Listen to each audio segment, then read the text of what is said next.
Now the On Your Side forecast with Chief Meteorologist Scott Dorval.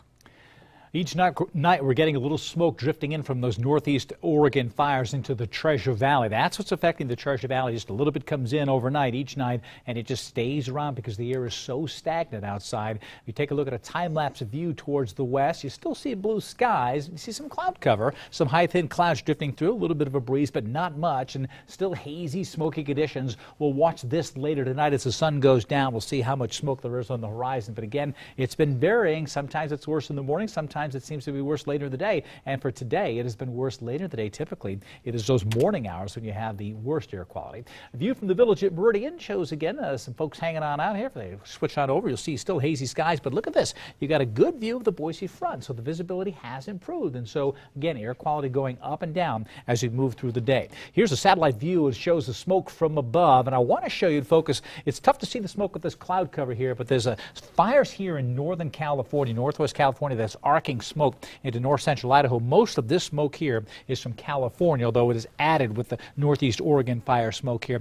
Big fires burning here in western Oregon. This is the key. I think there's going to be a lot of rain. I mean a lot of rain falling in extreme northwest Washington. How far east will that rain go? These two big fires here are likely to get rain, and these two could be not put out. It takes a lot to do that, but boy, when you bring the humidity up, you add moisture, and you drop the temperature, which it will dramatically, it really helps the firefighters in fighting fires here. Eastern Oregon a little drier, northern Idaho, I do expect some rain coming up here.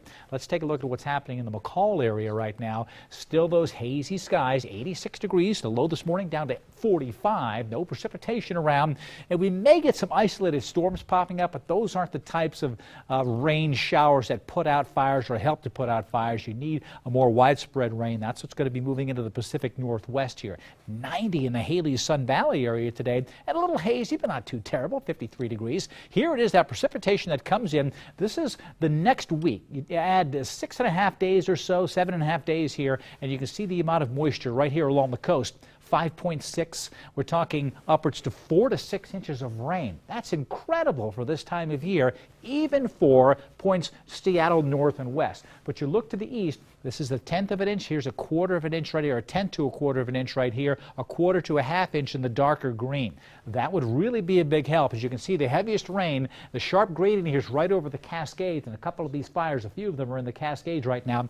There are big fires burning right here, those California fires, and I think they'll get some rain. It's such a close call. Let's hope this pushes a little further south and we can get more rain here, because that'll go a long way in helping out firefighting efforts. The less fires they have to fight, they can then concentrate. Northern Idaho, you'll still see here up to a 1/4 inch of rain could fall. This is mostly going to be Saturday and Sunday. That's what we'll be keeping an eye on. In the meantime, look at these temperatures in the 90s around the region, 80s up in the central mountains, and again, generally dry conditions, although you go south of the Magic Valley and there's some tropical moisture here that is tracking towards the north. And so for the Magic Valley, I think you could get a thunderstorm around Burley, Cassia County. As this tropical moisture continues to move to the north, it will stay in eastern sections, but it could send some gusty wind. And computer charts for 2 days now have shown a gust front of wind pushing all the way into the Treasure Valley tomorrow evening. So if you have plans to go to a concert tomorrow night, maybe heading out to the Western Idaho Fair, there could be some gusty wind, which I'll be tracking for you. Could be some blowing dust with that if it occurs. In the meantime, it's hot and dry.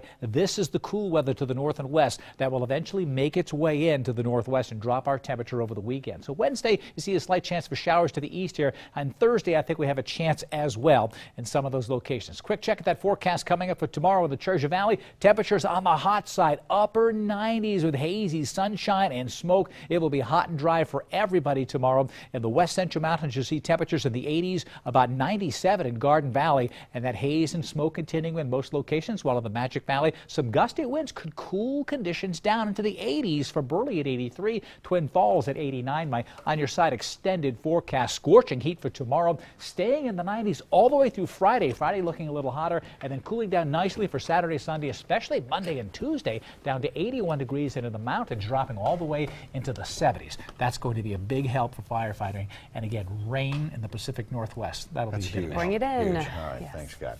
First it was Trump, now it's Jeb Bush traveling to the Mexican border to talk immigration. And with the battle between the two heating up, Vice President Joe Biden appears to be gearing up for an Oval Office run. The latest on the race for the White House ahead.